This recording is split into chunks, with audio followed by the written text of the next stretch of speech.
အားလုံးပဲမင်္ဂလာပါဒီနေ့ reading လေးကတော့တစ်ဖက်လူကိုယ့်ရဲ့စိတ်ထဲမှာရှိနေတဲ့သူဒါမှမဟုတ်ကိုယ့်စီကိုအခုလာနေတဲ့သူကကိုယ့်ကိုဘယ်လိုမြင်လဲသူတို့ရင်ထဲမှာဘာတွေဖုံးကွယ်ထားလဲဆိုတာကို reading လေးကြည့်ပြီးတော့မှဖြစ်ပါတယ်အဲ့တော့ပထမဆုံးကလေးက page of swords ပေါ့နော်အဲ့တော့ဒီကလေးကိုကြည့်မယ်ဆိုလို့ရှိရင်အဲ့ဒီလူကအမြဲတမ်းကိုဒီတိတ်လေးစောင့်ကြည့်နေတဲ့တဲဆိုတာမျိုးတွေ့ရတယ် social media ပေါ်မှာပဲဖြစ်ဖြစ်ဒါမှမဟုတ်လို့ရှိရင်လည်းလူချင်းတွေ့တယ်ဆိုရင်တော့မှကိုကဘာတွေလုပ်နေလဲဘယ်သူတွေနဲ့စကားပြောနေလဲဆိုတာမျိုးအဲ့လိုမျိုးအမြဲတမ်းကြည့်နေတယ်ပေါ့နော်ကိုအဲ့လိုမျိုးစိတ်ဝင်စားနဲ့ကြည့်နေတတ်တယ်ဆိုပြီးတော့တွေ့ရတယ်ကိုစိတ်ဝင်စားပြင်မဲ့ तू ကနည်းနည်းတော့မာနကြီးတယ်ဒါမှမဟုတ်လို့ရှိရင်လည်းရှက်တက်တာကြောင့် तू ကအပြင်ဒီတိုင်းပဲပေါ့နော်တကယ်ထဲဝင်မိမဆက်ပဲနဲ့စူးစမ်းလေ့လာနေဆိုတဲ့ပုံစံမျိုးတွေ့ရတယ်နောက်ပြီးတော့ဒီဒုတိယကလေး six of swords ပေါ့နော်အဲ့တော့သူ့ရဲ့ခံစားချက်ကလေဒီအပျော်သက်အဲ့လိုမျိုးမဟုတ်ဘဲနဲ့ तू ကဒီအတိတ်ကသူ့ရဲ့ဒီနာကျင်စရာတွေပေါ့နော်ဒါ EH နဲ့ပတ်သက်တဲ့ခံစားချက်တွေနောက်အစင်မပြေမှုတွေအဲ့ဒီခံစားချက်တွေကို तू ထားပြီးတော့ကိုယ့်စီကိုဒီတည်ငြိမ်အေးချမ်းနဲ့ကိုယ့်စီကိုရောက်လာမယ်ဆိုတဲ့ပုံစံမျိုးပေါ့နော်လာဖို့စူးစမ်းနေဆိုတဲ့ပုံစံမျိုးတွေ့ရတယ်သူ့စိတ်ထဲမှာဒီမင်းနဲ့ပတ်သက်ပြီးတော့သူ့ရဲ့ဒီအမြဲတမ်းတွေးနေတယ်သူစကားပြောဖို့အခွင့်အရေးကိုလည်းသူအမြဲတမ်းစောင့်ကြည့်နေဆိုတဲ့ပုံစံမျိုးတွေ့ရတယ်နောက်ပြီးတော့ King of Pentacles အဲ့တော့သူကပြောမယ်ဆိုလို့ရှိရင်တည်ငြိမ်တယ်ရင့်ကျက်တယ်ဆိုတဲ့ပုံစံမျိုးတွေ့ရတယ်ကလေးကလားနဲ့အဲ့လိုမျိုးစိတ်ကစားတတ်တဲ့လူအပျော်အချစ်ကိုဒီတိုင်းအပျော်သဘောတွေးတဲ့သူမျိုးမဟုတ်ဘူးကိုယ့်အပေါ်မှာလေဒီခံစားချက်ကိုပေါ့နော်တကယ်သူ့ရဲ့ခံစားချက်တွေကတဖြည်းဖြည်းပိုနှက်ဆိုင်လာပြီးတော့ရေရှည်အတွက်ဒီအနာဂတ်နှစ်ယောက်ဘဝအထိကိုသူလေးလေးနက်စဉ်းစားနေရဆိုတာမျိုးတွေ့ရတယ်ပြီးတော့ Four of Cups Okay အဲ့သူက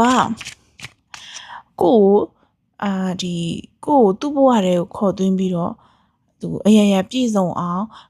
လုံခြုံအောင်ကိုပေါ့နော်လုံခြုံမှုပေးနိုင်တဲ့ဘဝမျိုးပြည့်စုံထားနိုင်တဲ့ဘဝမျိုးဖြစ်အောင်သူစူးစမ်းနေတယ်စူးစမ်းခြင်းနဲ့စိတ်လည်းအပြည့်ရှိရတောင်းဝန်ယူလို့စိတ်လည်းအပြည့်ရှိရဆိုတဲ့ပုံစံမျိုးတွေ့ရတယ်အဲ့တော့သူကအလုပ်တကယ်အရန်ကြိုးစားလို့သူအချစ်နဲ့ပတ်သက်ပြီးတော့အရန်အေးဆက်တယ်လို့ထင်ရပြင်မဲ့တကယ်တော့သူကဒီသူ့ဘဝအတွက်လည်းပေါ့နော်ကိုယ့်အတွက်ကောသူ့အတွက်ကြိုးစားနေဆိုတဲ့ပုံစံမျိုးတွေ့ရတယ်နောက်ပြီးတော့ဒီ Four of Cups အရာဆိုလို့ရှိရင်ကိုဘက်ကအဲ့ဒီတစ်ဖက်လူအပေါ်မှာဒီနည်းနည်းစိတ်ဝင်စားသလိုမျိုးခံစားချက်ရှိနေရဲဆိုတာမျိုးတွေ့ရမယ်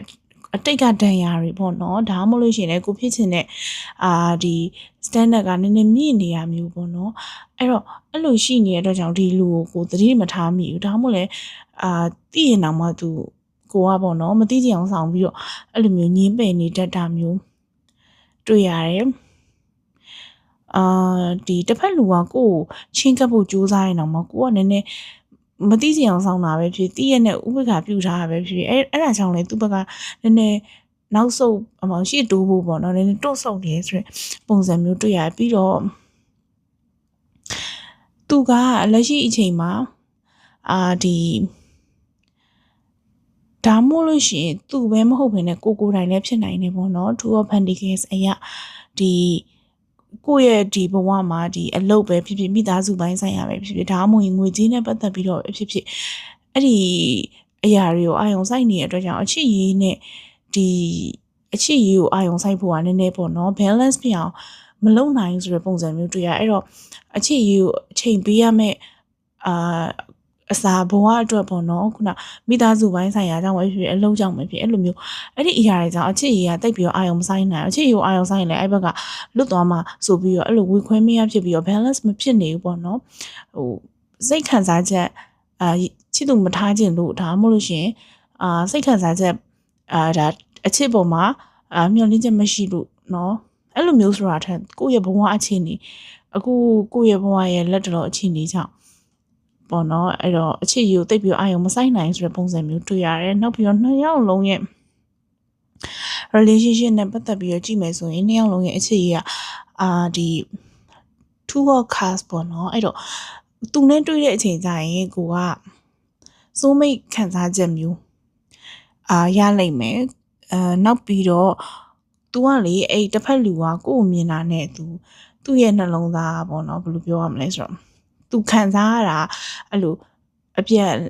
အလံနားလည်မှုရှိနဲ့အချစ်စစ်တစ်ခုဖြစ်မယ်တသက်တာဒီလူနဲ့လက်တွဲသွားမယ်ဆိုရင်အဆင်ပြေမယ်ဆိုတဲ့ပုံစံမျိုး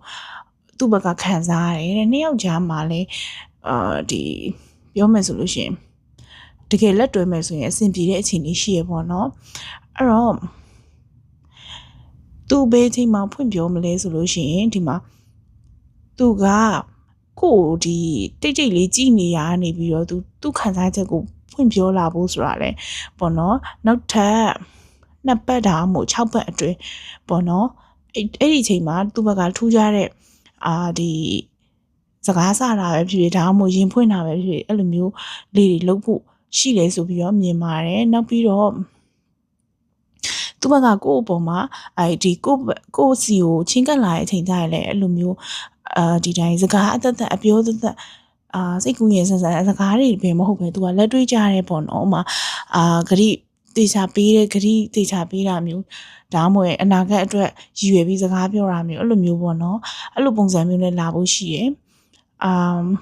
အဲ့တော့ဒီအများဆုံး6လအတွင်းမှာ2ယောက်ကခိုင်မာတဲ့အခြေအနေတစ်ခုကိုစတင်နိုင်မယ်လို့မြင်ပါတယ်ဒီနေ့ရဲ့ reading လေးကတော့ဒီလောက်ပါပဲgeneral reading လေးဖြစ်တဲ့အတွက်ကိုယ်နဲ့ energy ကြိုက်တယ်ဆိုလို့ရှိရင်ဒီ reading လေးကိုယူနိုင်ပါတယ်ဗီဒီယိုလေးအဆုံးထိကြည့်ပြီးတဲ့အတွက်ကျေးဇူးတင်ပါတယ်